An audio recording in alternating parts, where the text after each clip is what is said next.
Здравствуйте, друзья! В эфире очередной выпуск программы «Все путем Ангарск» на телеканале 360 Ангарск. Несколько событий стали поводом для этого выпуска. Во-первых, отмечается День работников культуры нашей страны. Я по этому поводу, пользуясь случаем, всех своих коллег, всех людей, имеющих отношение к культуре в Ангарске, поздравляю. Во-вторых, на этой неделе отметить свой 60-летний, чего уж там скрывать, юбилей замечательный поэт, бард, педагог Борис Храпов.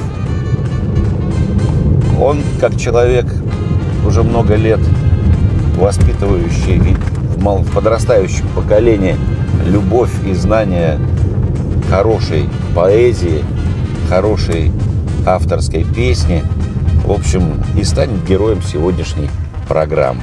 К нему мы едем в гости. У него студия авторской песни работает в центре «Гармония».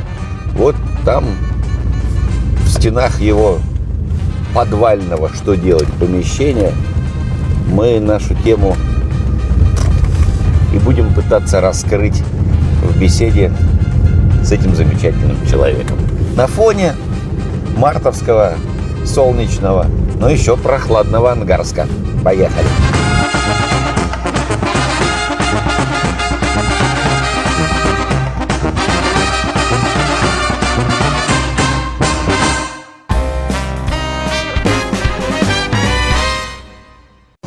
В начале программы наша традиционная историческая рубрика о юбилярах следующей недели и о событиях, которые произошли в стране и мире в последующие 7 дней.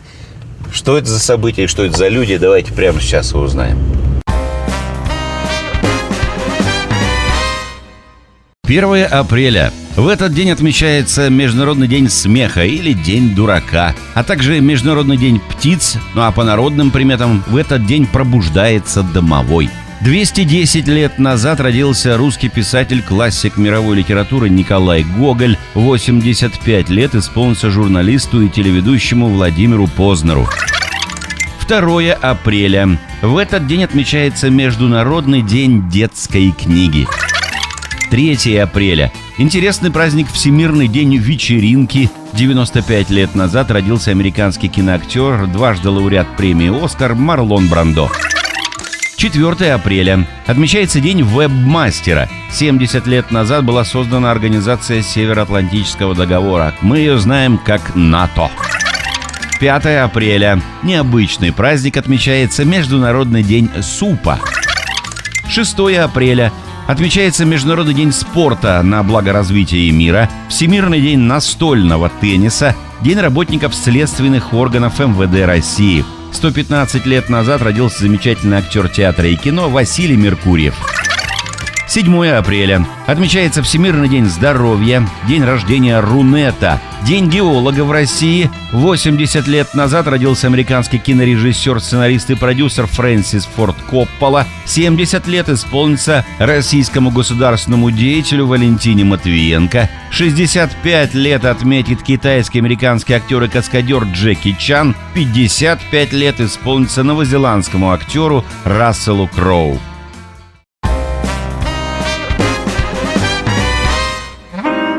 Событий, как всегда, много. Праздники и люди не иссякают в календарях. В календаре отдельно взятого человека нет.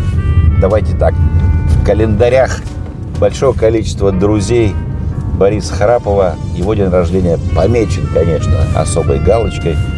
И отметить 60-летие замечательного человека многие уже готовятся. Подарки, тосты, поздравления, конечно, будут в день официального празднества.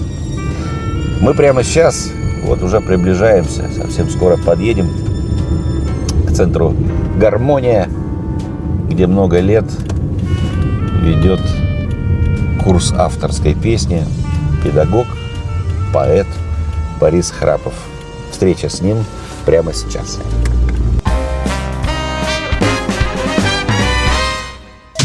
Друзья, вот мы и добрались до центра «Гармония», где уже много лет руководителем клуба авторской песни является наш сегодняшний собеседник Борис Храпов. Боря, привет.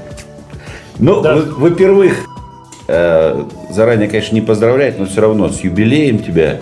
И давай вот сегодня поговорим именно о тебе. Факты твоей биографии, в общем, где ты учился, как попал в Ангарск. История долгая, поэтому кратко, очень Да. кратко.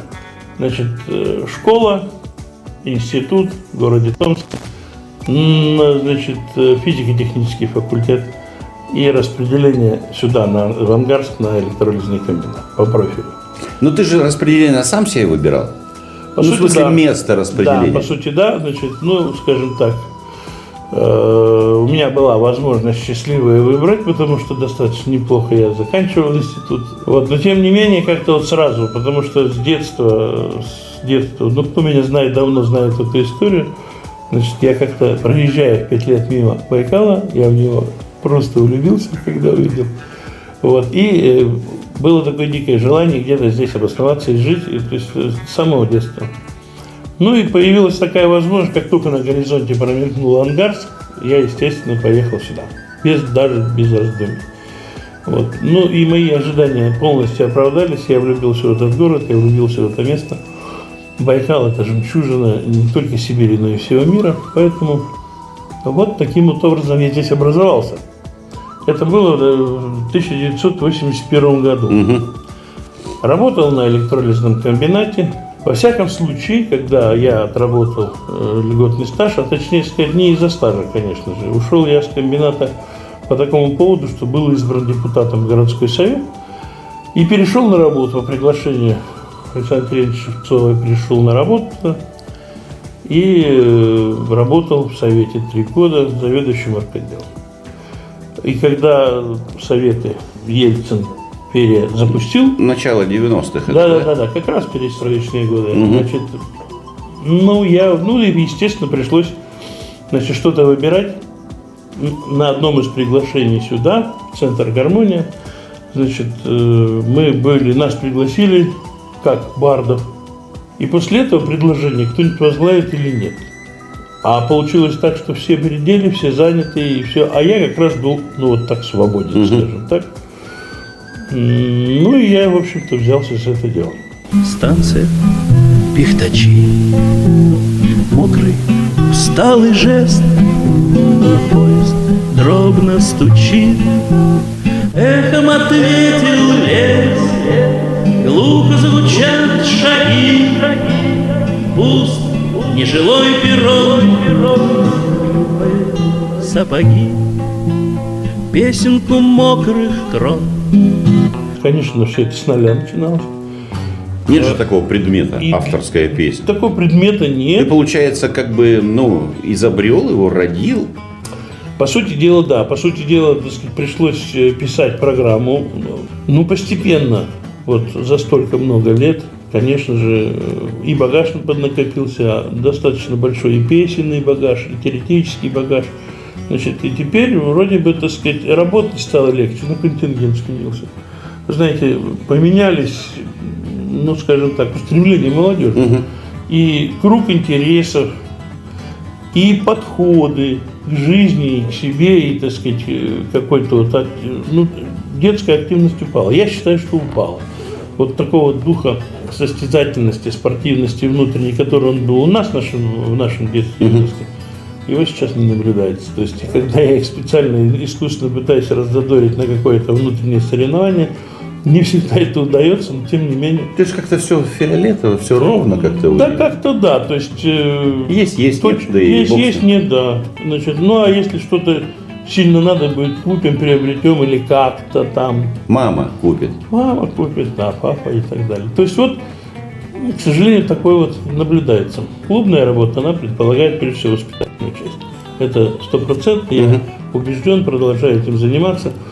То есть мне не важно создать из человека актера, певца, там, артиста, а важно, чтобы он стал человеком, и вот это главное. А потом уже он найдет себе дорогу и найдет свою, так сказать, это. Подожди, Боря, я перебью. Давай еще немножко вернемся назад. А вообще ты сам как вошел в мир авторской песни? На каких примерах? Где? Что стало толчком? Интересно вот это узнать. Ну, песни я петь стал еще в школе. И гитара первая появилась в школе. Ты в хоре где-то занимался?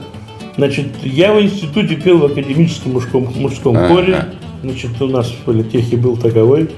И это была огромная школа, потому что это была действительно школа вокала. Поэтому это все было со мной, и вот поэтому оно и вылилось, наверное, значит, потому что гитара самый демократичный инструмент, и всегда с собой, и всегда под рукой. И поэтому, конечно, гитара появилась. Появилась гитара, начались первые стихи. А начались первые стихи, значит, с музыкой все, это уже песни. Какие-никакие худенькие, простенькие, но тем не менее. Ну, ты кого-то уже знал из бардов того времени? Значит, из того времени, вот скажу твердо, что с Евгением Сельцем мы были знакомы еще до его отъезда в Израиль, так сказать, он, ну, достаточно известный человек, так сказать, в бардовских кругах. Мы тогда еще по институтскому театру, значит, были с ним знакомы. Мы, вот то, что я говорю, у нас был этот хор, а у них был студенческий театр. Студент сегодня смеется, и они ставили Шварца, и там даже песни пелись, и это все было как бы с вот совместными, так сказать, такими частыми достаточно встречами, посиделками и прочим. Вот поэтому оттуда. И оттуда начались первые фестивали. Первый фестиваль на берегу Томи, значит, там бардовская песня пришла ко мне как бардовская песня, значит, в виде песен Висбора, конечно же, там Городницкого и так далее, то есть мэтров движения. Ну и все, и с тех пор, так сказать, неотъемлемым частью моей жизни, и я, так сказать, никогда с гитарой практически не расставался. А теперь, как бы, кусок хлеба. Ну да. Никто и не думал, не гадал. Мне до утра шагать, а переезд закрыт. Скорый поезд опять рельсами вдаль стучит. Ну вот скажи, у тебя получается программа обучения и воспитания твоих воспитанников, она строится на практике или на теории, или там все совмещено у тебя? Конечно же, совмещено, естественно. Значит, я иду от простого, я иду, вот, в отличие от музыкальной школы, скажем, там, если там больше теоретизирования какое-то, то я считаю, здесь просто для того, чтобы дети не убежали, конечно, больше практики. Ну, то есть, больше настолько, насколько хватает рук у них пока.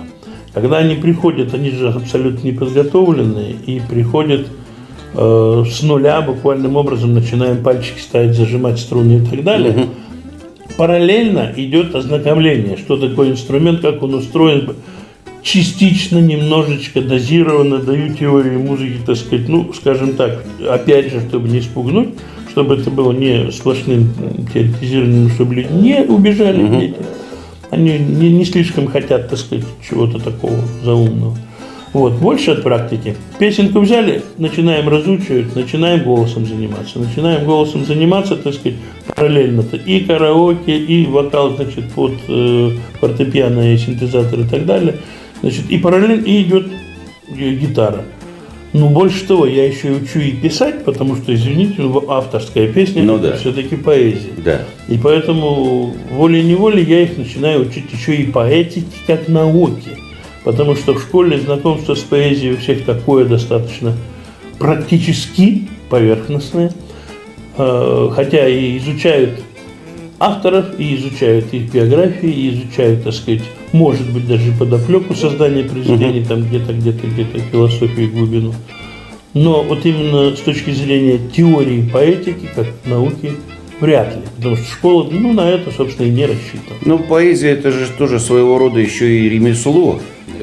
Помимо того, что это творчество, талант, какая-то мысль глубокая, нужно еще уметь, как это сделать, как твои мысли воплотить на бумаге в слова, в правильные слова, с правильной рифмой, с правильной конструкцией и так далее, и так далее. Я это вкладываю в понятие ремесло. Да. Ты и этому в том числе совершенно верно, потому что вот когда иной раз приходится с поэтами общаться, часто достаточно, так сказать, и вот я из детей, значит, часто приглашаю на такие встречи с поэтами.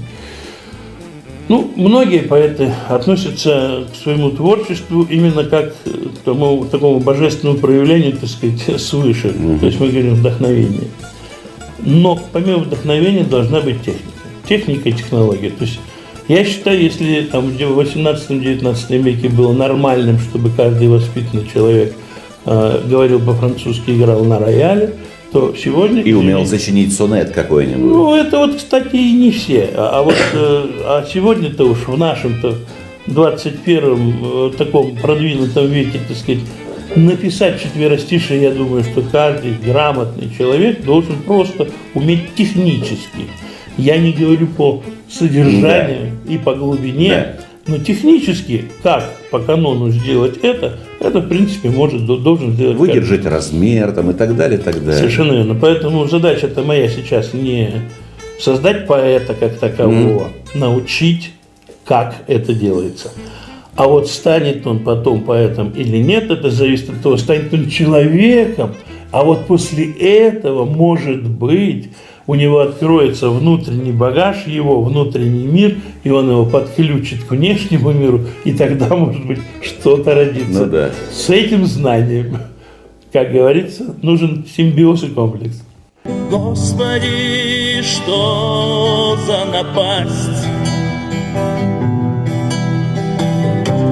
Люди для залов поют,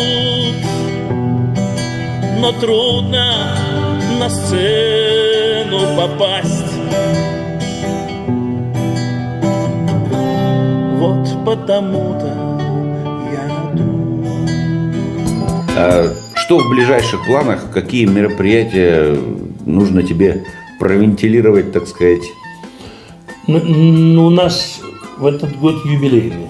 В этот год 20-летие клуба. И 28 апреля здесь, в «Гармонии», в актовом зале, 12 часов дня, это воскресенье. Всех приглашаю, пользуясь случаем. Попытаюсь собрать и выпускников, и любителей, и друзей на такой вот встрече, концерт, как бы, да, посвященный нашему юбилею. Что еще бы хотелось? Вот об этом бы хотелось Давай, сказать. два слова. Проанонсировать, хотя уже, видимо, Ангарск литературный, такой вот справочник по поэзии и прозе Ангарска, он литературный, то есть и здесь не только поэты, но и прозаики. Значит, ну и вот посчастливилось и мне попасть в этот сборник. Вот, значит, ну и мне предложили в конце прошлого года, 18-го, предложили поучаствовать вот в таком проекте, который называется «Национальная премия «Поэт года». Это на сайте стихи.ру. Значит, то есть предложили поучаствовать, отправить подборку и, соответственно, попал как бы в шорт-лист финалисты вот этой премии. Выпустили вот такой вот сборник, значит, и отдельный сборник финалистов. И 21 марта состоялось награждение в городе Москве. Значит, ну, сам я, к сожалению, не смог поехать. Там попросил, так сказать, своих представителей в Москве получить то, что мне полагается, пока еще везут. И что тебе полагалось-то? Там диплом финалиста, значит, сборник финала. И это сборник, значит, всех участников национальной литературной премии «Поэт года». То есть здесь есть моя подборка. Те, кто интересуется, так сказать, моим личным творчеством, пожалуйста. Возвращаясь к твоему юбилею, много, конечно, придется тебе выслушать каких-то добрых, хороших слов от твоих друзей, близких. А какие бы пожелания ты самому себе бы дал бы вот в день своего юбилея? Ну, а на самом деле здоровье, конечно же. То есть есть проблемы, так сказать, со здоровьем, есть проблемы с весом и с сердечком и так далее. Но на самом деле побольше бы тепла в людях, побольше бы, может быть, взаимного участия, и это было бы уже хорошо. Я всем желаю добра, улыбок, весеннего настроения.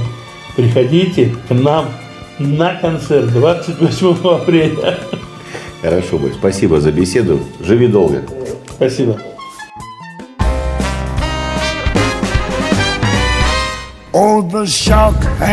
Боря, ну еще раз тебя с юбилеем. Мы старые друзья. Я имею право называть его Боря. Хотя ученики, конечно, уважительно называют его Борис Николаевич. Мы по этому поводу в свое время много шутили, когда еще у руля нашей страны стоял не Владимир Владимирович. Ну, в общем, с годами это, конечно, шутка перестала быть актуальной. Но дружба наша только крепла со временем. Я очень рад, что в моей жизни есть такой человек. Я с огромным уважением отношусь к его педагогической деятельности. На самом деле, в нашей стране и в нашем городе, в частности, немного есть людей, которые на хороших примерах учат своих учеников пониманию качественной литературы, качественной поэзии, качественных песен. Ведь засилие попсы в современном мире ничего хорошего нашим молодым людям не несет. Мое глубокое убеждение, хотя я очень с пониманием, очень ровно отношусь к популярной, так сказать, музыке, но как человек, имеющий отношение к бардовской песне, тексты этих песен, в такое уныние меня вгоняют, что, не в сказке сказать, не первым писать. Такое ощущение, что шестиклассники, троечники, а то и похуже, в общем, сидят и строчат, и строчат, и строчат, и строчат. Любовь, морковь, глаза, когда, труд, год, воспринимая это как рифму, поскольку оканчивается на одну и ту же букву. Хотя даже если элементарные какие-то познания в сочинительстве стихов перед ними раскрыть, они будут весьма удивлены, что труд и год – это не рифма. Это вообще не рифма. А когда и глаза – это очень и очень слабая рифма для двоечников. Как же так можно на таких, я не знаю, убогих текстах пытаться что-то донести высокое, светлое и чистое, если они хотят это донести до своих слушателей? Авторская песня, слава богу, строится на качественно другой поэзии. Да, популярность ее невелика, и с каждым годом поклонников у нее особо больше не становится, но это не показатель того, что она не нужна или что она вымирает. Все равно определенный круг слушателей, почитателей, продолжателей дел Галича, Высоцкого, Окуджавы, Висбора, Городницкого, конечно, будут в нашей стране оставаться. И во многом благодаря таким людям, как Борис Храпов. Ведь он, как вы слышали, с нуля сочинил новый раздел педагогики, авторская песня. Сам написал там тематические программы и так далее, и так далее. Он же не педагог по своему первому основному образованию, но потом почувствовал в себе призвание уже больше 20 лет преподает. Преподает то, в чем разбирается. Преподает то, что любит. И я надеюсь, что его выпускники становятся чище, лучше, грамотнее, по-другому воспринимают окружающий их мир, смотрят на него, не зашоренным, более широким, что ли, взглядом. Благодаря тем стихам и песням, на основе которых и строится программа Бориса Храпова «Авторская песня». Наша программа будет продолжаться, дорогие мои, и прямо сейчас мы направляемся в Центральную городскую библиотеку, где пождет нас наш редактор Валентина Кузнецова, чтобы рассказать об очередной интересной книге. Встречайте. Здравствуйте, добро пожаловать в Центр чтения. Этот год в нашей стране объявлен годом театра, и в связи с этим по всей стране проходит масса различных мероприятий. Наш город не исключение. 19 апреля в Центральной городской библиотеке Ангарска состоится всероссийская акция «Библионочи». Посвящена она будет, естественно, теме театра. Я вас с удовольствием приглашаю, следите за афишами. А пока о книгах. Тема театра является благодатной для создания литературных произведений. Авторы с удовольствием погружаются сами и погружают своего читателя в мир театрального закулисья, декораций и трагикомедий в жизни и на сцене. Такой мир создала для своего читателя известная американская писательница Нора Робертс. Один из ее романов о деятельности детектива Евы Даллас посвящен как раз театру смерти. По сюжету главная героиня расследует очередное громкое преступление, которое на этот раз произошло прямо на ее глазах во время театрального представления. Вместо бутафорского ножа в руке главного персонажа оказался нож настоящий.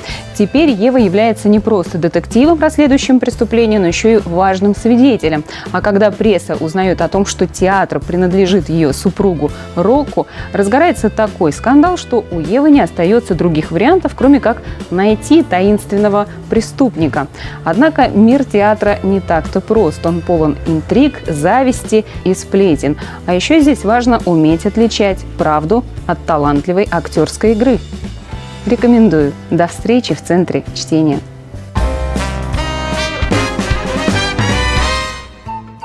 Валюш, спасибо большое за рассказ о книге про театр к Дню работника культуры России. Опять же, год театра, но ничего. Ну а героем нашей сегодняшней программы был Борис Храпов, руководитель клуба авторской песни в центре «Гармония», который вот уже 20 лет воспитывает молодежь в духе бардовского движения. И я уверен на 100%, что вот влияние настоящей поэзии, тем более положенной на хорошую музыку, в душевном исполнении, на молодую аудиторию, но будет иметь колоссальное значение. Я это знаю не понаслышке. Я это могу утверждать, так сказать, по собственному опыту. Когда приглашали меня как автора-исполнителя в молодежный центр «Лифт» у нас в Ангарске. Там на концерт пришло несколько десятков молодых людей. Вот реально молодых людей, 15, 16, 17 лет. Я для них абсолютно закрытая, что называется, книга. Они знать не знают, кто такой Павел Скороходов. И тем интереснее было наблюдать за тем, как к концу моего выступления у них горели глаза, они громко хлопали, подходили, жали руки, просили научить их играть на гитаре, просили рассказать, где можно посмотреть там мои тексты песен там, и так далее. Но это было клево, это для них было как открытие. Вот так же я в свое время открыл мир авторской песни, слушая до этого только какую-то рок-музыку нашу отечественную.